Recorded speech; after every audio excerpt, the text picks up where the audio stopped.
Looking at nature has become rather bittersweet because while I still appreciate its beauty as I always have and still fascinated by the ecology of ecosystems, I can't help but wonder how long it will all last.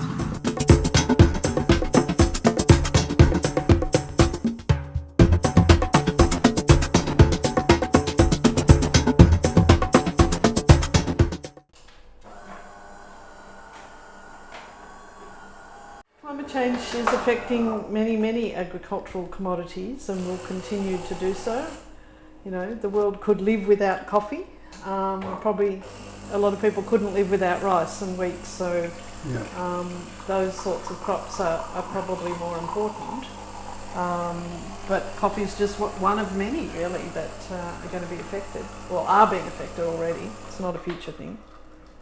So what you're saying is you can live without your coffee in the morning, but... I think we could all live without coffee, maybe not happily. My name's Lesley Hughes. I'm a biologist, an ecologist by background. I work at Macquarie University as an academic.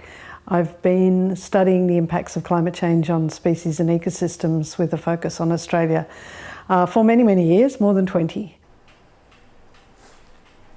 I was very privileged to be part of the IPCC 4th and 5th assessment reports. I was on the Australasian chapter and I was in charge of the biodiversity section as well as several other sections. So I worked with a small group of other people to put those chapters together. You know, I would like the viewers to understand that you are human beings too. Yeah. You are not just a scientist or a famous person like, you know, Leonardo DiCaprio or in an ivory tower in a you know, wealthy country, but you also are in your daily life and with your family very much, you know, worried and affected by what's going on, so that actually the people watching are thinking, well, you know, if this person who's very knowledgeable is, you know, I mean, to show you in a light that's like, she's not very different to me, you know, as the viewer, you know, I'm very much part of the same. Scientists are human beings, you know, and we have families and we have triumphs and concerns and worries and we make mistakes and we're not perfectly objective about anything because that's just not what humans are, you know, we're as flawed as anybody else. So the more knowledge you have, the more worried you can be. You know, it's like a doctor becoming a hypochondriac about their own health, you know. Most doctors that I know, and I know a lot because my husband is in the medical area, you know, every little twinge, well, a lot of us would regard that as a twinge and a doctor would know that actually it could be something quite serious. So we're just like anybody else in that respect. You know, yes, we might have more knowledge about this particular area and it's, in our view, very important. But we have the same worries and concerns and joys and triumphs and bad days as anybody else on the planet.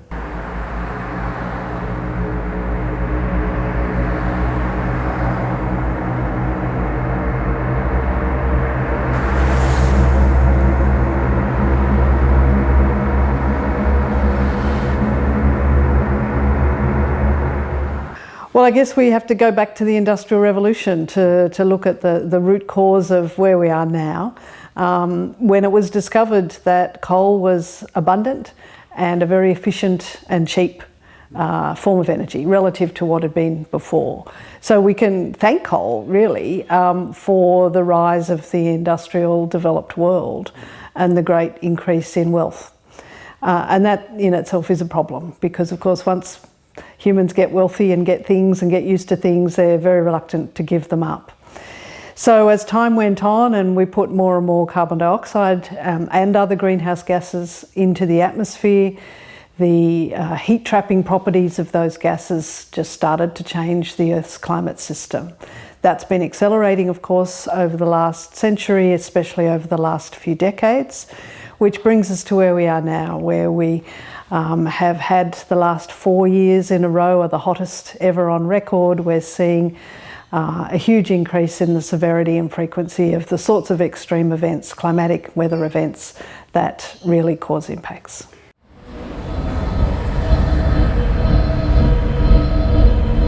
Certainly these extreme events are becoming more frequent, and all these things have been predicted for a long time because we understand the basics of the science actually very well.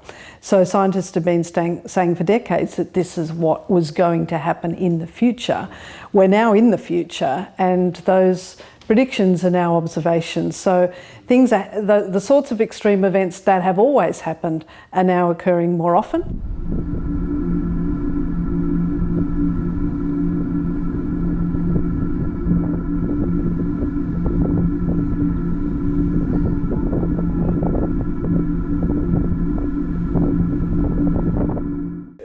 To me, that should be the number one discussion that everyone should be having on a daily basis, not to become completely paranoid and anxious and but actually doing something, and of course including with the media, which I'm part of, but to actually, Look, I can understand the feeling that a lot of people have that come to this topic and realise the import of it. That yes, we should be talking about it all the time, every day, to the exclusion of all else. The fact is humans can't do that. There's a lot of climate change fatigue, just as there is fatigue about any topic, whether it be the refugee crisis or the GFC or whatever. Well, it's not a matter of having a choice or not. Of course, we do have a choice at an individual level. But I think it actually goes against human nature to be able to focus exclusively and somewhat obsessively on the one thing, regardless of how important it is. And as an individual, I don't think about climate change all the time either, because I simply can't. It would not be mentally healthy. So it's very understandable, I think, that people can't talk about it all the time, don't want to talk about it all the time, and indeed, in my view, shouldn't talk about it all the time. We should talk about it a lot more. We should have it underpinning all of our actions, but obsession isn't a very healthy way to approach any important topic, I don't think.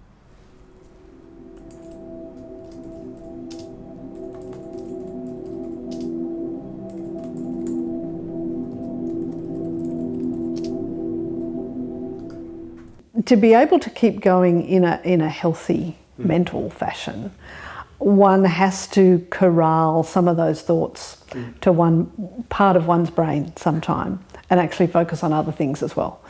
So there are important issues in the world other than climate change. I do think climate change is the issue, because when we don't have a habitable planet, well then all issues will become somewhat secondary. So it is the number one issue, but at the same time, there are all sorts of day-to-day things in our lives. We have to operate our lives. We worry about our health and the health of our children and their education and security and safety.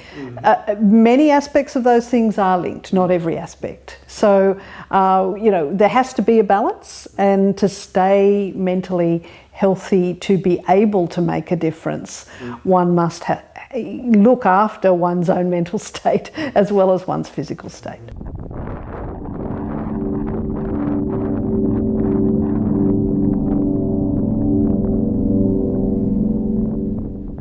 How do you think, as part of nature, this humanity or human beings are affected by all those changes, those dramatic changes that we're talking about? Well, I think it depends on entirely who you are and where you live.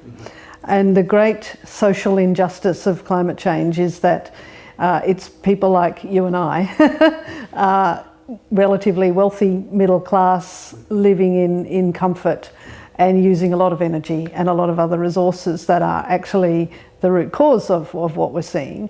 However, we are also in a position of being able to adapt and being relatively unaffected in most of the time by the sorts of climatic changes that we're seeing.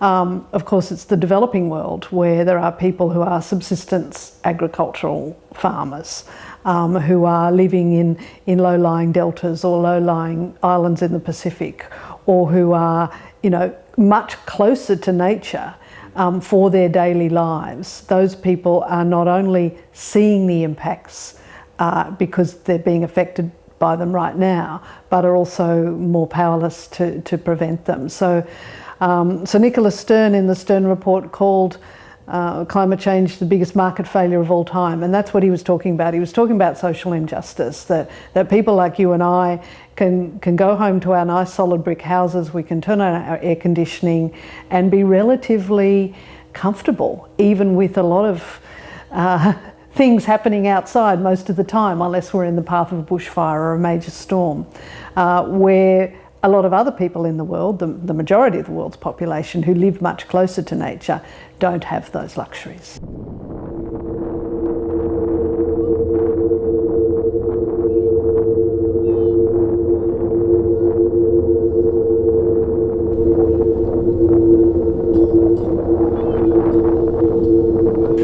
Well, I'm a biologist, so I'm an evolutionary biologist, so I understand a bit about human nature from an evolutionary perspective. And most humans are, by their nature, selfish beings. They think short term. And if you're selfish and think short term, if you're an executive of Exxon, you'll be thinking about your next bonus and your next shareholders meeting, your next annual general meeting. You're not thinking about somebody's grandkids in the Bangladeshi Delta. That's just out of your sphere of caring. So, and that's essentially the problem. Humans are short term. They are selfish in an evolutionary sense. Altruism is actually quite rare in the natural world. That's the nature of the beast. So I actually think it's quite understandable at a base level, the place that we've got to. That doesn't mean I think it's a good thing, but I understand how we got there.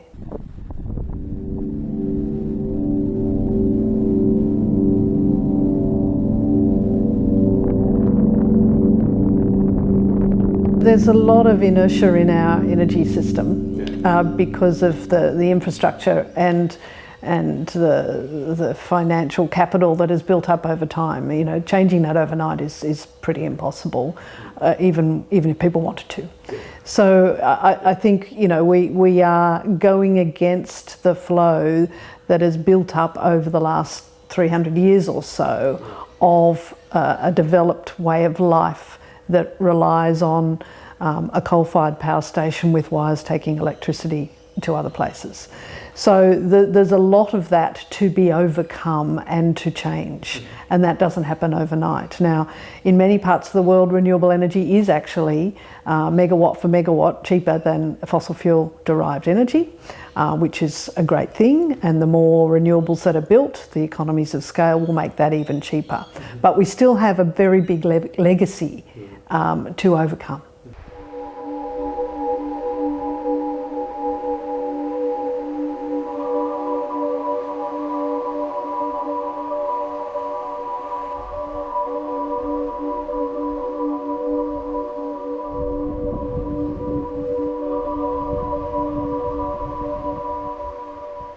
One of the problems with the whole system is that the size of the Earth system means there's a lot of lag in the system. So the climate that we're experiencing right now has basically been baked in by the greenhouse gas emissions over the last 2 to 3 decades. Similarly, what we're doing now is going to affect the weather in the next 3 decades. So most of what we're talking about in terms of taking action now to reduce emissions actually won't have an impact, successful or unsuccessful, until maybe the middle of this century. So once again, that's a pretty difficult thing to do because the sorts of things that I'm working to change won't actually, even if I'm successful, take effect until probably after I'm gone. So that once again is part of the problem. If you could just turn off a tap and have things better straight away, well, that would be a great thing. Climate change is not like that. It's a much bigger ship to turn around than that.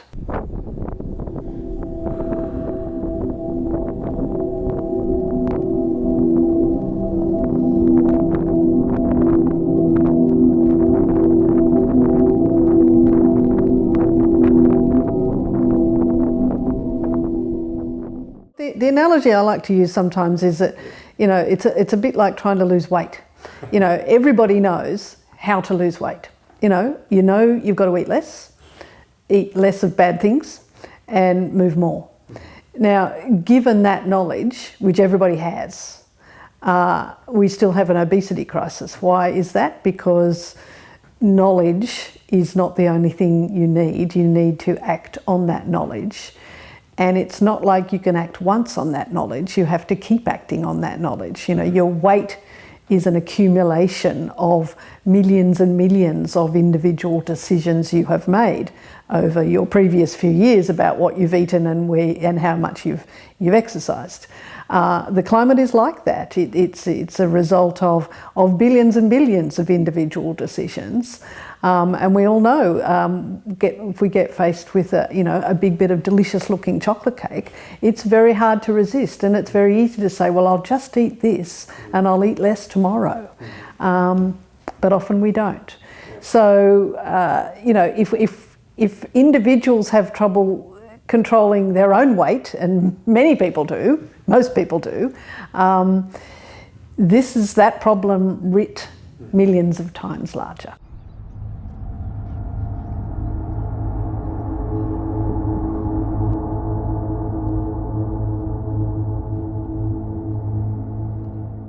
Is it the end of humanity, Lesley, or potentially the end of humanity? Potentially, yes, at least for lots of humanity. I suspect that even in a runaway greenhouse world, there'll be pockets of the planet and a few civilizations that may be able to limp through until things turn around. And they will turn around if we don't have any people putting greenhouse gases into the atmosphere eventually. The analogy I like to think about is a little bit different to that. It also involves going downhill in a car or a bus, but it's about heading towards a cliff in a fog, and you don't know where the cliff is because you can't see very well. You know it's there, but you don't know how quickly you need to apply the brakes. So some people in the bus are saying we need to apply the brakes now to be safe because the cliff might be very soon. And others are saying, I really think we should redecorate because I don't like the colour of this upholstery. So that's the situation we have, and it comes back to what you were saying before about, how much should we worry about going downhill versus redecorating the inside of the bus. There's an awful lot of people worrying about redecorating.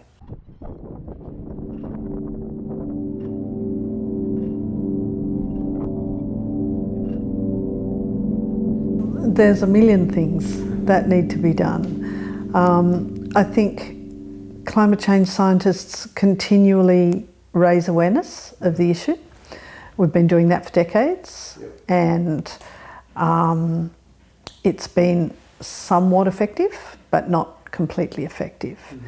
I think as these severe weather events continue to become more obvious and continue to affect more and more people, there'll be greater awareness. It takes a good catastrophe to really focus people's minds.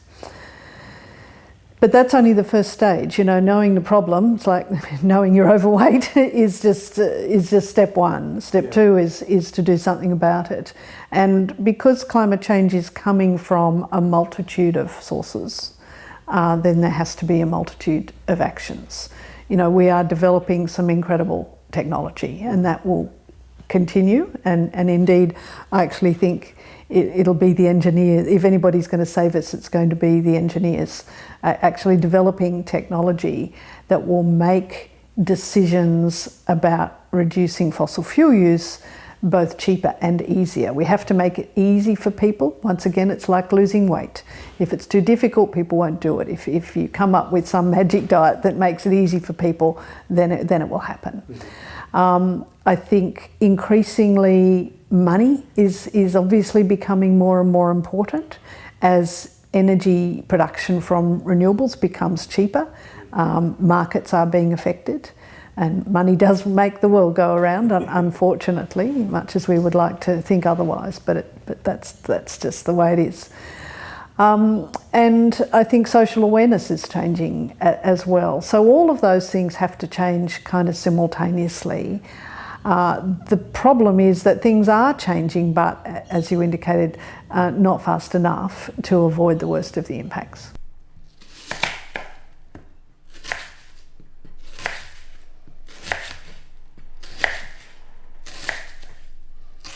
I do like cooking. I have an enormous collection of recipes. It sort of oppressed me a little bit, but you're right, Faustina. I'm going to start crying now. Actually, the onion that actually brings a thought to my mind. Yes. Tackling climate change. One onion at a time. Is it one layer of the onion at a time? Is that how it feels? Yeah, I sometimes, to me it's building a brick wall, and you build it one brick at a time, and sometimes the bricks fall over and somebody bashes the wall down and you start again and put a few more bricks in the wall. So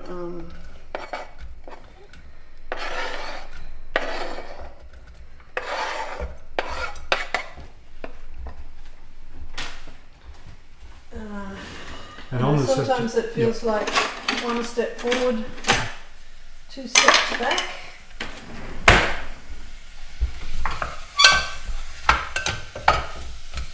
Talk about sustainable. This wooden spoon I bought in Turkey in 1989. I'm still using it.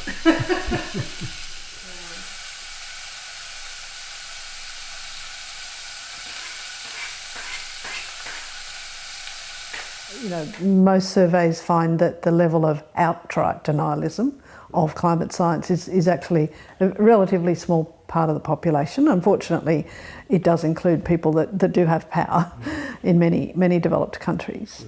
I think denialism is actually quite understandable. And the analogy that I use, it's the human condition. Everybody knows they're going to die one day.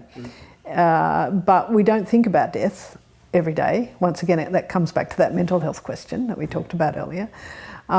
Because if we keep thinking about death, we don't live our lives the way we should. Thinking about, I think denialism is a protective mechanism. Nobody wants to think the worst is just around the corner. And I think for some people that protective mechanism is stronger. The demographic in which denialism is strongest tends to be older men, and older men that have had careers or continue to have careers in positions of power. And what climate change represents is this scary, somewhat unknowable force that they can't control. And so it's easier to deny that it's happening than to actually face up to it. Of course. But I also do think that focusing on denialists and denialism is actually counterproductive. Often people say to me after a talk, what do you say to the denialists? And my answer is nothing at all. If I haven't said enough already, and if thousands of my fellow climate change scientists haven't said enough already and presented enough evidence, there's no point wasting our breath on that group of people. I would rather be talking to the so-called converted, the people that accept climate science, accept that there are impacts and accept that those impacts are going to get worse, because my focus is trying to move people who are concerned into people who are active. We could all be sitting around on the couch going, oh, I'm really, really worried about climate change. Unless we're actually doing something, the atmosphere doesn't change. So I would much rather spend my time talking to people that are concerned and motivating them to do something about it than to worry about the rump of people who I regard frankly as stupid and frankly as stubborn. I'm not going to waste my breath on those people.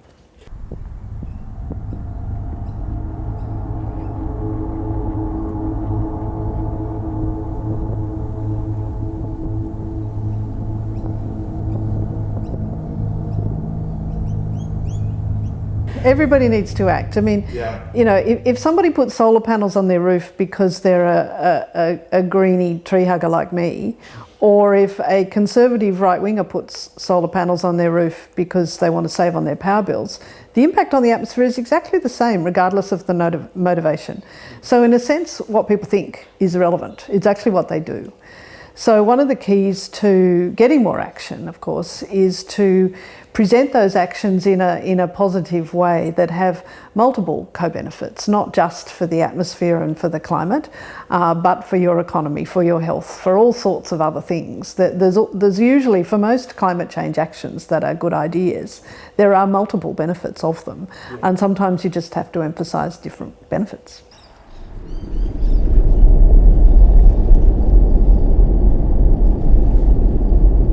Well, look, even people in a wealthy country like Australia are being affected. We have lots of people, for example, that live on the fringes of urban areas surrounded by highly flammable bushland. And yes, we've always had bushfires, but now we're getting more, they're getting worse, and they're occurring over far greater parts of the year. We're also getting increased flooding in places. We're getting increased, longer, more severe droughts. We're getting more intense cyclones. All of those cause either immediate damage or long-term damage. Now, some of the practical consequences of that, if we just think about flooding, for example, there are parts now of Queensland where you cannot insure your house against flooding. Now, for most people, their house is their castle and their number one asset if they own it. Once you can't insure an asset, it basically becomes essentially worthless. So, you know, just the insurance aspects of dealing with severe climatic events are driving a lot of changes. If you're living in a lovely coastal property right on the edge of the ocean, very expensive coastal property and a very nice place to live, we are seeing more and more that those coastal properties are becoming, in many parts of Australia and the world, under great threat. And in fact, many local governments, for example, are promoting the idea that those places will no longer be livable in the future, and those coastal properties will need to be abandoned and whole communities will need to retreat. Those are enormous changes facing even wealthy people, and sometimes the most wealthy people. You know, droughts are affecting our agricultural communities enormously. In Australia, we are fairly used to droughts, but our droughts are getting longer and more severe and hotter, and that has an enormous impact on agricultural incomes and therefore on the livelihoods and community structure of rural and regional communities. So different sorts of climatic impacts are having different effects on different parts of society, but almost everybody will be affected in some way.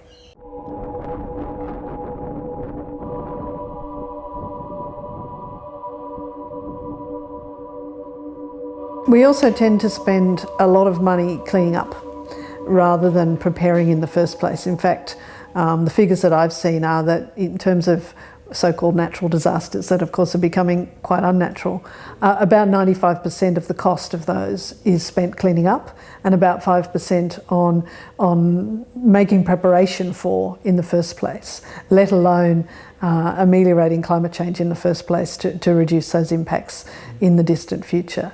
So yes, we tend to have it, we tend to be very reactionary as human beings. We respond to things after the fact quite well. We don't prepare for disaster very well at all.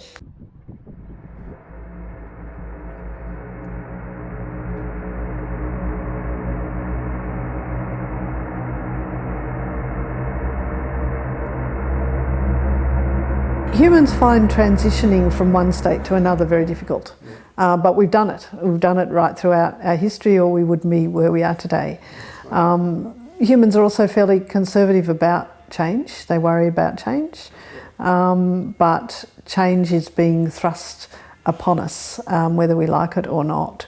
So yes, we do have to be prepared to move, to change, to transition. And once again, we need to emphasise the benefits of those things rather than always the costs. Shouldn't we maybe change the term rather than change, which may be a bit more daunting, say evolution, it's a normal. Of course, some of the people who are climate denialists are deniers of evolution as well, so maybe that's not the right word, but I think once again we have to talk about the co-benefits. Not everybody. There'll be differential impacts on different groups of people, even within a society, let alone between different societies. But as I think John F. Kennedy once said, you don't do something because it's easy, you have to do it because it's hard.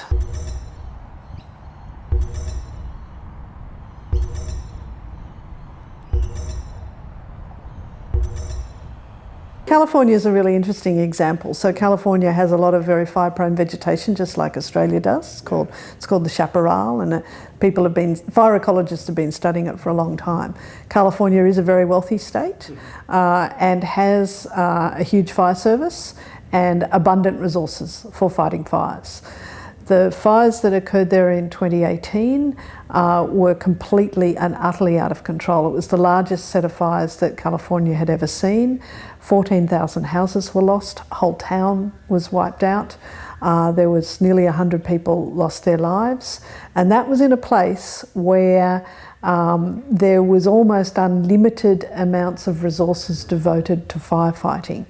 That is not the case virtually anywhere else. It's certainly not the case in Australia. So under those conditions, with the firefighting resources that we have, one can only imagine what the impact might be. If California can't keep fires under control, basically no other state can.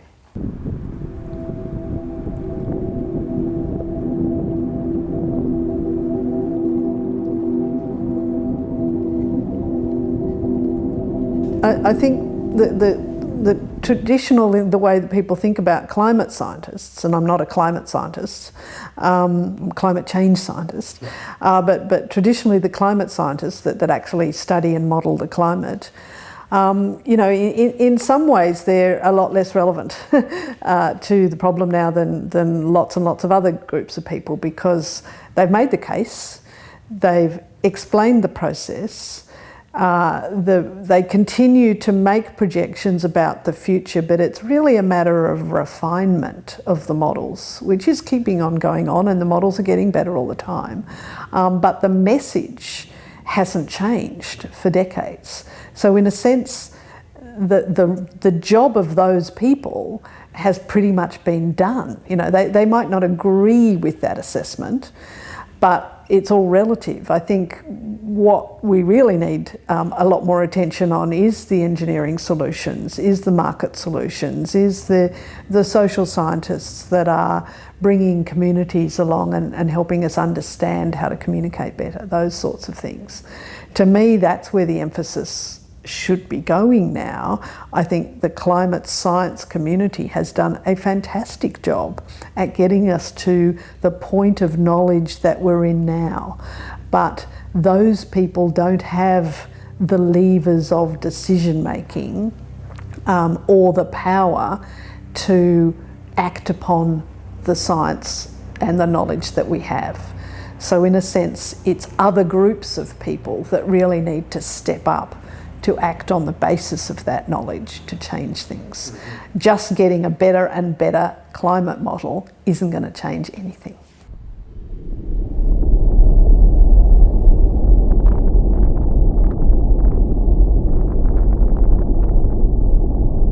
So yes, Angela Merkel came out and said Germany will be out of coal by 2038. Yeah. On the one hand, that seems like a good idea. On the other hand, 2038's way too late. Yes, Glencore was reluctantly drawn kicking and screaming to the point where they said they're actually going to move out of coal as well. And they're one of the biggest, if not the biggest coal company in the world, under the pressure from activist shareholders, because those shareholders also see there's money to be made in renewables and in digging up the sorts of minerals and other resources that go into making solar panels, for example, or batteries or hydrogen or whatever. So yes, there's all sorts of, every day I get an email news feed on climate and energy news, and most days there's lots and lots and lots of good news stories, and there's a smattering of bad news stories as well. It's very complex. Even if I read about climate change all day, every day, I couldn't keep up, and I don't want to do that anyway, once again, for my own mental health. Look, people often ask me if I'm optimistic or pessimistic, and it's much more complicated than that. Some days something good will happen and I'll think, okay, that's great. Other days I'll think, still have to bang my head against a brick wall. So there are complex emotions that are generated by being in the climate change space. And it depends on the day, it depends on the hour. Once again, as I said before, you just have to carry on regardless. If you're having a bad day because there's been a stupid article in the Australian or whatever, which I don't usually read, well, you just have to kind of brush that aside and keep going, I think.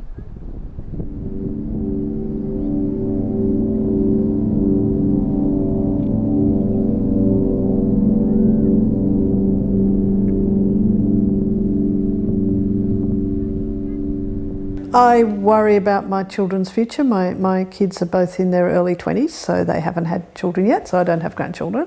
I'd like to have grandchildren one day. I'm not one of these people that say, well, we're just going to stop reproducing as a human race because of this, because once again, I think it's a very natural human drive to want to perpetuate into the future, selfishly or not.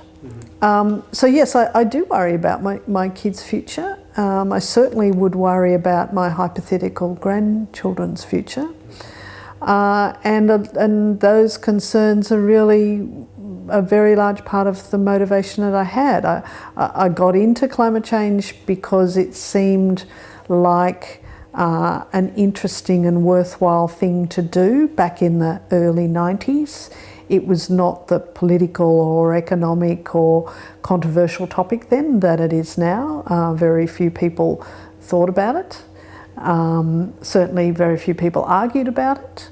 But it seemed like something different to what I'd been doing before and interesting from an intellectual point of view. And it was only after getting into it that you get so sucked in, because you then realise it's so important that once you're in the climate change space, you never get out of it. I don't know anybody that's ever gone into climate change as a researcher or an advocate or anything else and then moved out of that and done something completely different, because I actually think that's an impossible thing to do, because you do realise how important it is, and you do realise that virtually anything else you could do personally with your life is actually quite trivial. And I do often wonder, I look at some of my colleagues sometimes in my department, which is a biology department, and they all accept the climate change science, absolutely, but they're all working on a variety of other things that sometimes I look at and I think, well, how could you possibly spend your time doing that? Because that really doesn't matter. But then I look around society and there's an awful lot of people doing stuff that doesn't matter, really, in the greater scheme of things. So all I can do is just stay true to my own values, informed by the knowledge that I have, and do what I can.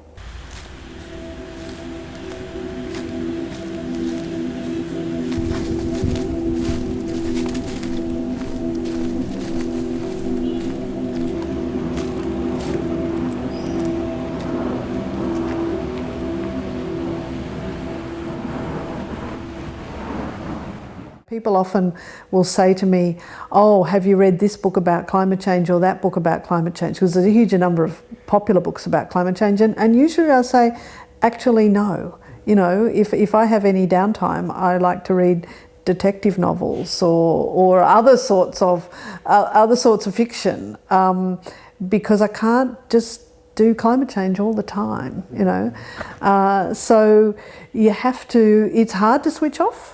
But you do have to do it, because there's a whole heap of things that I like to do with my life that have nothing to do with climate change, and I'm not going to I think it's really, really unhealthy doesn't do the atmosphere any good if I go mad, you know.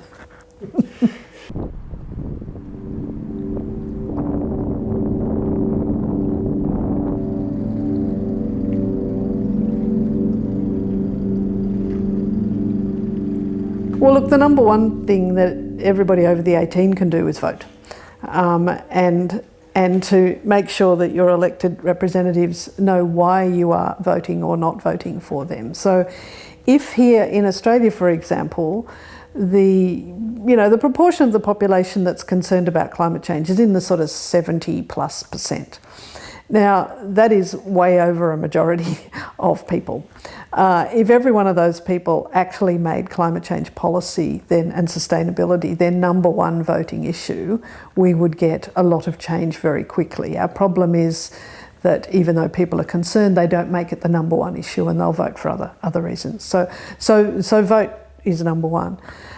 Secondly, money is important. I personally have my superannuation in a fund that does not invest in fossil fuels, and that's a relatively easy thing to do. It takes a phone call.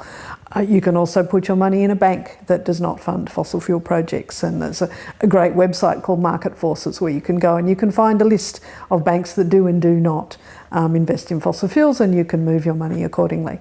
So those are things that are really easy to do. They take a phone call or a few keystrokes. It's not like you have to go and tie yourself to a coal loader or anything. So those things are important. You can do things in your own lives, bike to work, or have an electric vehicle with a battery and solar panels. Eating less meat is actually really important, that many people, including myself, are actually actively doing. All sorts of things like that. We can just buy less stuff. Everything we buy is made using some sort of energy. There's very little manufacturing processes yet that are carbon neutral. So the less stuff you buy, the less you consume, the better you are from a sustainability perspective in all sorts of resources as well as energy. And we need to keep talking about it and going on marches and all of those sorts of things. But most people can do lots of things in their daily lives to live more lightly on the planet.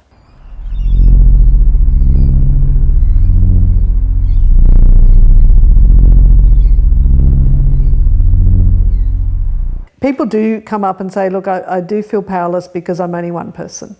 Yeah. And I think there's a great example of the power of one person that's in the last couple of months, which is the 15-year-old girl in Sweden, Greta Thunberg, I think, who just decided off her own bat that she would take every Friday and go and sit with a little cardboard sign outside the Parliament because she just got fed up. And she has, that one kid, set off this amazing youth movement. I went to the climate march here in Sydney a few weeks ago with my kids, and it was incredible, how articulate and passionate these really young people were. They're angry, they are really, really angry, and they're channeling their anger in a very productive way. And of course, there were youth movements and anger before Greta came along, but she really sort of captured the emotion of a generation, I think. She's a very plain speaker. A few months later, she's in Davos talking to the World Economic Forum. I mean, how extraordinary is that? Right after David Attenborough. Right after David Attenborough. So. The power of one is around us all the time, but even if it's just to get rid of some plastic product out of our local cafe, well, that's something,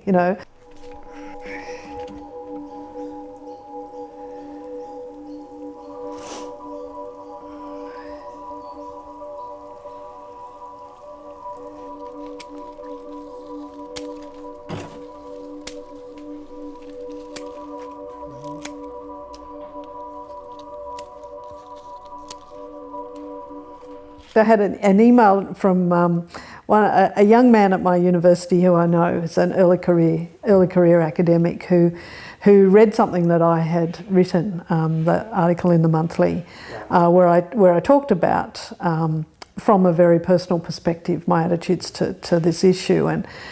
And he said it made him want to throw his career in. He also has a young child, and actually do something else. And he was writing this email to me yesterday about, you tell me what I need to do, what career do I need, and I'm willing to change it and just do that thing. And I said, well, look, let's just have a coffee and talk about this, because, these are big decisions for you to make, and they should rely on more than just reading one article. But I think a lot of people are coming to that conclusion, especially people when they look at their young kids and they do the math and they think, okay, by the time this young child is in middle age or even in their 20s, we're going to have a very different world. And it really is focusing people's minds on the future, not just for them, but for their offspring and the people they care about the most. And I do think it's a very powerful way of communicating what we need to do, is to actually communicate it through thinking about future generations. It's incredibly important.